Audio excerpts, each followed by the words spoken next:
सच्चाई का एलिमेंट ज्यादा उनके अंदर आ गया पॉलिटिशियंस के कि उन्होंने असासे पहले से ज्यादा बताए हैं अपने। नहीं, सच्चाई तो उन्हें पसंद नहीं है। अच्छा। और ना वो सच्चाई पसंद करेंगे।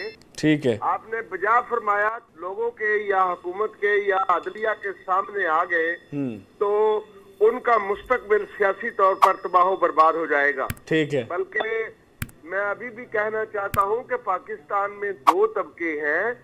एक बाबू जो किसी स्टेज पर भी सेक्रेटरी रहा हो, डीसी रहा हो, कमिश्नर रहा हो, एसी रहा हो, पुलिस के अफसरान और सियासी लोग, ये दो तबके ऐसे हैं कि अगर ये दयानतदारी के साथ सिर्फ अपनी बनाई हुई प्रॉपर्टी पर टैक्स ही देना शुरू कर दे, मुल्की व गैर मुल्की कर्जा देना है, वो उतर सकता है इनके टैक्सों से। स्विट्जरलैंड में कोई 97 अरब डॉलर या 100 अरब डॉलर पाकिस्तानियों को पड़ा हुआ है। ठीक है।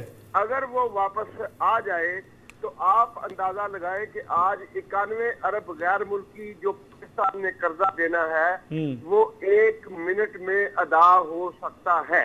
लेकिन ये कभी भी ऐसा नहीं करेंगे। जहां तक तल्लक है सियासी लोगों का, ये बहुत बड़े डाकू हैं जो आजकल 2-3 पार्टियां आगे आई हुई हैं, जिसमें पीटीआई है, मुस्लिम लीग नून है, पीपल्स पार्टी है। ये बहुत बड़े डाकू हैं, इनके पेट का कोई। अच्छा, मैं ये इन्हीं 3 जमातों के जो सरबराहान है, ये इनके जो बड़े लीडर है उस हवाले से जान लेता हूँ। ये शहबाज शरीफ साहब, हमजा शहबाज, ख्वाजा साद रफीक, इनके असासे सामने है। आपके ख्याल में एक्चुअली इनके इतने ही असासे हैं या इससे ज्यादा हो सकते हैं आपके ख्याल में? इससे कम अज कम 4 से 5 गुना 10 गुना भी असासे ज्यादा हो सकते हैं। अच्छा। ये तो इन्होंने वो असासे ज़ाहिर किए हैं जो इनके नाम है और इनकी मजबूरी है। जो इन्होंने ख्वाजा साद रफीक ने तो अपनी दूसरी बीवी का भी नाम ले दिया। उन्होंने कहा जी मेरी 2 शादियां हैं, एक टीवी एंकर है, उससे मैंने शादी की, पीटीवी की न्यूज प्रोग्राम एंकर है वो, एक उनसे शादी भी नहीं छुपाई। उनको डर इतना है कि अगर शादी भी छुपाई तो कल को नाहली ना हो जाए वो। देखे, ये सारा क्रेडिट जो है ये मीडिया को जाता है कि मीडिया अपनी जान की परवाह किए बगैर अब चोरों और लुटेरों के हकायक जो है वो सामने ला रहा है। ठीक है। अब मीडिया को फौज की मदद से ये काम करना होगा कि पाकिस्तान में बेनामी प्रॉपर्टीज खरीदी मैंने है, नाम किसी और के करवाई हुई है, अगर वो प्रॉपर्टीज भी पकड़नी शुरू कर दे, आप देखेंगे लाहौर, कराची, इस्लामाबाद, पेशावर, कोयटा, फैसलाबाद, रावलपिंडी में ये जो अरबों खरबों रुपए के प्लाजे हैं वो तमाम इन बाबुओं के और सियासी लोगों के निकलेंगे। अच्छा। उन पर ना कोई प्रॉपर्टी टैक्स दिया, ना ये बताया कि पैसा कहां से लिया कि ये इतने ज्यादा प्लाजे और। अच्छा मुगल साहब, ये जो प्रॉपर्टीज, ये जो असासे सामने आए ना, इसमें सबसे जो गरीब कह लें माली तौर पर वो इमरान खान साहब है, जिनके पास अपनी जाती गाड़ी नहीं है और अगर उन्होंने बैरून मुल्क सफर किया है तो दूसरों के खर्चे पे किया है। तो इमरान खान साहब, इसका मतलब फिर उन्होंने क्लियर बताया सब कि भाई मेरे पास तो ऐसा असासे नहीं है, मैं दूसरों के माल पे पल रहा हूं। ये मैं इत्तेफाक नहीं करता, उन्होंने बहुत बड़ा झूठ बोला है। अच्छा। पाकिस्तान के अगर आज 4-5 अफराद लें जो बड़े घरों में रहते हैं या जिनकी इस्लामाबाद में सैकड़ों एकड़ जमीन है तो वो इमरान खान साहब ही हो सकते हैं।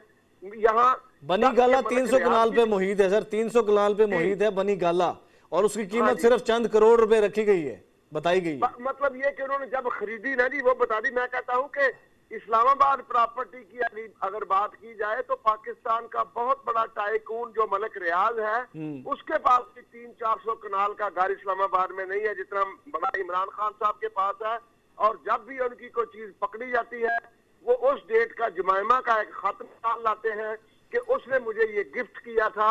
उन्हें एक गिफ्ट इतने मिले हैं जिंदगी में, खा कोई औरत हो, खा पैसा हो, खा प्रॉपर्टी हो, कि वो तमाम चीजें गिफ्ट में ही लेते रहे। अच्छा, मरियम नवाज को भी काफी गिफ्ट मिले हैं सर, मरियम नवाज को भी काफी गिफ्ट मिले हैं।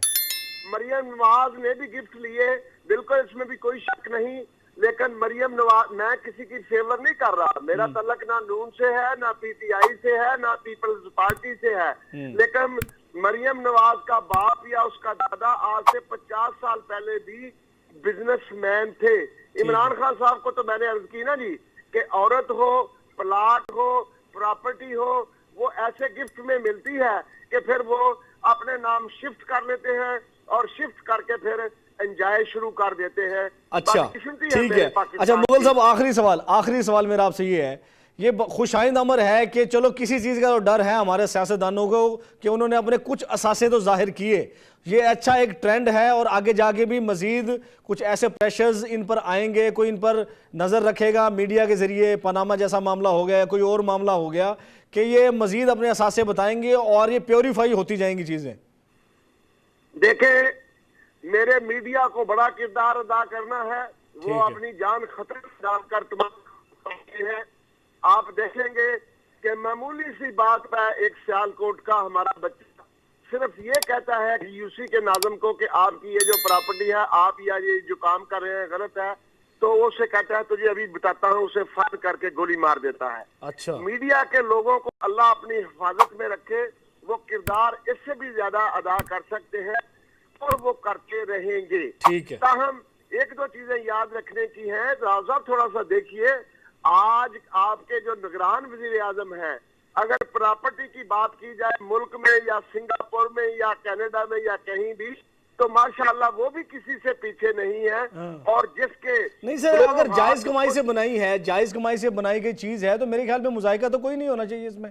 मेरे ख्याल में जायज कमाई की भी एक हद होती है। इसाक डॉलर भी ये कहता है कि मैं जायज कमाई से, और अगर जायज कमाई आपकी उम्र 70 साल की हो और आपकी जायज कमाई रोजाना की 10 लाख रुपया औसत आ जाए जब आप 3 दिन के बच्चे थे, तो फिर ये जायज कमाई पे बंदे को शकूक व शुबहात तो गुजरते हैं। अच्छा, कौन है इनमें जो नहीं कहता कि ये जायज कमाई है? मरियम भी यही कहती है, नवाज भी यही कहता है, हमजा भी यही कहता है, जरदारी भी यही कहता है, इमरान भी यही कहता है। लेकिन ये तमाम चोर है, लुटेरे हैं और इन्होंने पाकिस्तान